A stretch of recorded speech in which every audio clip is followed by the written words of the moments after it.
bienvenue dans cette vidéo, où nous allons vous montrer le moyen le moins cher d'envoyer des roupies indiennes avec des euros sur n'importe quel compte bancaire. Si vous avez déjà essayé d'envoyer une devise autre que l'euro par l'intermédiaire de votre banque, vous avez vu les commissions élevées qu'elle prélève et le peu d'argent qui parvient à l'autre compte. C'est pourquoi, dans cette vidéo, nous allons voir comment vous pouvez le faire, en payant le moins possible de commissions et en sachant à tout moment le montant réel qui va parvenir à l'autre personne. Vous pouvez utiliser cette méthode et elle est très utile pour envoyer de l'argent sur votre compte bancaire dans un autre pays, à d'autres personnes, ou pour effectuer les paiements dont vous avez besoin dans une autre devise pour des services ou des biens. C'est également idéal pour envoyer de l'argent à vos proches. Pour cela, nous utiliserons Wise, anciennement connu sous le nom de TransferWise. Une plateforme en ligne qui nous permet d'envoyer de l'argent dans différentes devises en appliquant toujours la commission la plus basse du marché. En plus d'avoir une utilisation très facile et intuitive que nous allons voir maintenant, et d'être une plateforme utilisée par des millions d'utilisateurs chaque mois. Voyons donc comment cela fonctionne et comment vous pouvez l'utiliser pour envoyer de l'argent de la manière la plus économique possible. La première chose que nous devons faire est de nous connecter à notre compte. Si vous n'avez pas de compte, vous pourrez en créer un dans le lien que vous trouverez dans la description, pour suivre les étapes. De plus, vous pourrez le créer en moins de 5 minutes. Une fois que vous vous serez connecté et que vous aurez configuré votre profil, vous verrez le panneau principal, avec toute votre activité si vous avez déjà effectué un transfert. Il existe d'autres fonctions et aspects très intéressants de Wise que nous verrons plus tard. Mais pour l'instant, nous allons nous concentrer sur la manière d'envoyer votre argent dans la devise de votre choix. Pour ce faire, cliquez sur Envoyer de l'argent. Ici, nous indiquerons les deux devises, celle avec laquelle nous allons payer, dans ce cas les euros, et celle que nous voulons envoyer, dans ce cas les roupies indiennes. Ensuite, le montant que nous voulons envoyer. Ici, vous pouvez indiquer les euros, ou si vous devez envoyer un montant spécifique dans l'autre devise, vous pouvez également l'indiquer et voir le montant total des euros. Nous continuons avec les commissions. Dans les frais, vous verrez 3 options, transfert rapide, transfert facile et transfert à faible coût. Ma recommandation est d'utiliser le transfert rapide s'il n'y a pas beaucoup de différence de prix. S'il y en a une, choisissez le transfert facile ou à faible coût. Vous verrez ci-dessous le taux de change que nous sommes assurés d'obtenir dans les prochaines heures.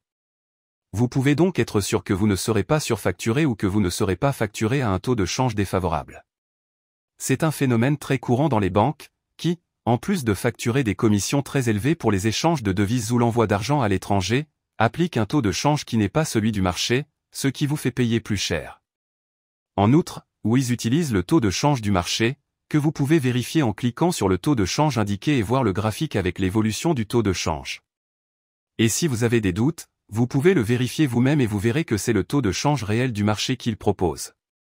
Juste en dessous, vous verrez le montant que vous économisez en utilisant Wise et non une banque traditionnelle, ainsi que le délai estimé d'arrivée. Vous pouvez même cliquer sur Comparer les prix ou pour voir les différentes options d'envoi de la devise que vous souhaitez, et vous verrez que Wise est toujours le moins cher. Passez à l'étape suivante. Ici, vous devrez choisir à qui vous envoyez l'argent, qu'il s'agisse de vous-même dans un autre pays, d'une autre personne, d'une entreprise ou d'une organisation caritative. Le plus courant est d'envoyer l'argent à quelqu'un d'autre, nous allons donc cliquer ici si c'est votre cas. Ici, vous devrez remplir les informations demandées afin d'envoyer l'argent. Il s'agit du nom de la personne, de son compte bancaire et d'autres informations fiscales en fonction du pays où vous envoyez l'argent.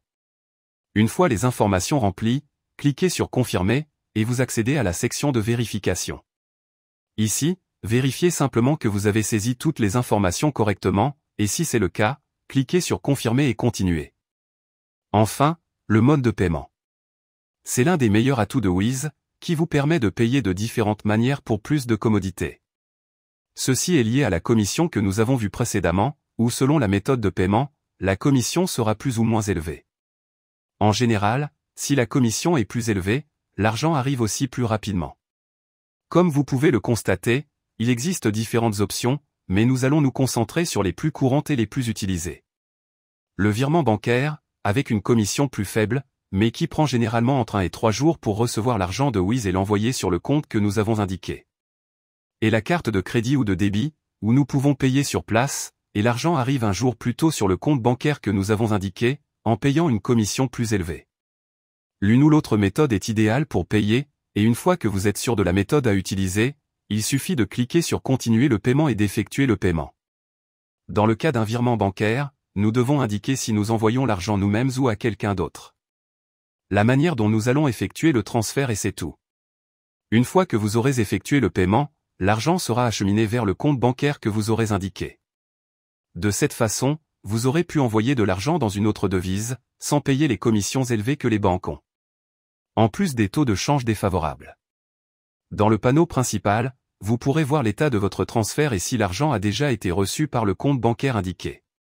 Vous pouvez également voir toutes les activités que vous avez effectuées, et vous pouvez utiliser les mêmes informations pour un autre transfert à l'avenir.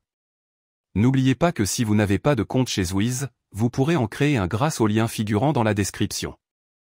Avant de terminer, Wiz dispose d'autres fonctionnalités très utiles, qui peuvent s'avérer très utiles si vous envoyez régulièrement de l'argent dans une autre devise. La première est la carte de débit international pour seulement 7 €, que vous pouvez faire livrer à votre domicile. L'avantage de cette carte est que vous économisez sur les frais facturés sur une carte ordinaire si vous payez dans une autre devise, et vous pouvez économiser beaucoup d'argent grâce à elle. Si vous voyagez et que vous devez payer avec d'autres devises à partir de votre compte bancaire, nul doute que ces 7 € ne vous sembleront pas être une grosse somme d'argent avec le montant important que vous pouvez économiser en frais. Une carte très utile pour les voyages, Erasmus ou toute activité que vous devez faire et payer avec une autre devise que la vôtre. Dans les destinataires, vous pouvez ajouter votre compte bancaire au cas où vous auriez besoin d'effectuer des transferts en Wiz. Vous pouvez également ajouter d'autres comptes et informations pour ne pas avoir à les ajouter à chaque fois, et il vous suffit de cliquer sur le compte dont vous avez besoin. Si vous devez envoyer régulièrement de l'argent à différentes personnes, il est certainement très pratique d'ajouter leurs informations avant même d'envoyer de l'argent, afin de les conserver pour l'avenir. Dans les soldes, vous pouvez ouvrir un solde avec n'importe quelle devise dans le monde. Cela signifie que si quelqu'un veut vous payer dans une autre devise, il peut le faire sur votre compte Wiz. Peut-être vous demandez-vous à quoi cela me sert? Très simple, si on envoie de l'argent sur votre compte bancaire dans une autre devise, il est très probable que le taux de change sera défavorable, et votre propre banque vous facturera une commission pour recevoir de l'argent dans une autre devise à l'international. Ici, vous pouvez recevoir l'argent dans votre devise, puis l'envoyer sur votre compte ou l'utiliser avec votre carte pour éviter tous les frais bancaires élevés. Cliquez sur Ouvrir un solde, puis sur la devise que vous souhaitez utiliser. Vous aurez maintenant un solde dans cette devise. Si vous cliquez sur la devise, vous verrez votre compte bancaire où vous pouvez envoyer de l'argent dans cette devise pour l'avoir dans votre solde Wiz, puis l'utiliser ou le transférer sur votre compte bancaire. Vous verrez que certaines devises ont des frais, comme le dollar, si vous n'utilisez pas la CH, mais croyez-moi, ces frais sont bien inférieurs à ceux que votre banque peut vous facturer. Enfin, dans les pots, vous pouvez créer un compte d'épargne en mettant de côté l'argent que vous avez dans votre solde et en fixant des objectifs pour les montants que vous voulez atteindre. Une façon de plus de gérer votre argent au sein de Wiz. J'espère que cette vidéo vous a aidé à économiser le plus possible en envoyant de l'argent à l'étranger avec une autre devise. Dans la description, vous pourrez trouver le lien pour créer votre compte avec Wiz, si vous n'en avez pas encore.